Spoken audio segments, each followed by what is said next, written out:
If Jesus is not God, how can he give eternal life?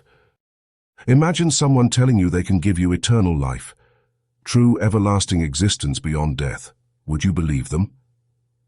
In John 10:28, Jesus makes this astonishing claim, "I give them eternal life, and they shall never perish." But here's the question, how can anyone but God make such a promise? For skeptics, this raises a serious objection. If Jesus is just a man or even a prophet, how does he possess the divine authority to grant eternal life? Let's examine this claim with clarity and reason. Throughout history, the concept of eternal life has always been tied exclusively to God. Whether through religious tradition or philosophical reasoning, eternal life isn't something that man can create, earn, or give. It belongs to the divine alone, unfading, uncreated, unending. In John 10:28, Jesus doesn't just point his followers to eternal life. He says he gives it. This is a direct and groundbreaking claim. If eternal life originates from God alone, then Jesus is either God or lying. There's no middle ground when it comes to this kind of authority. Some argue that Jesus was simply a wise teacher or moral guide, but that explanation doesn't align with his words. A mere teacher wouldn't claim to hold the keys to eternity. Such a statement only fits one of two categories.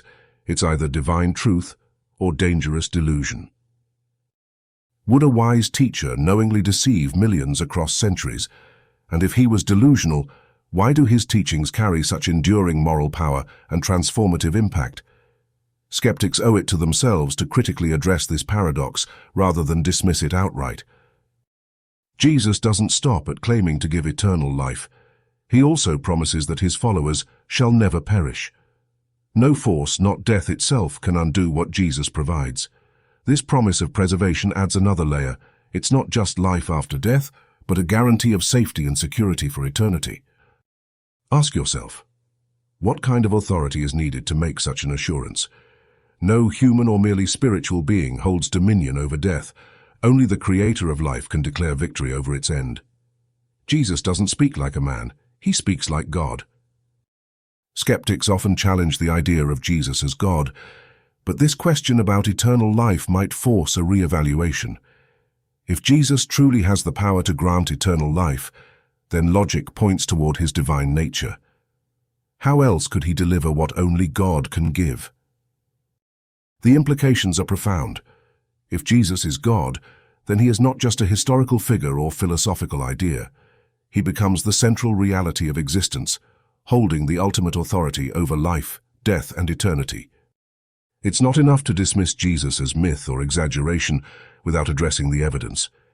His impact, his teachings, and the promises he made all demand a thoughtful response.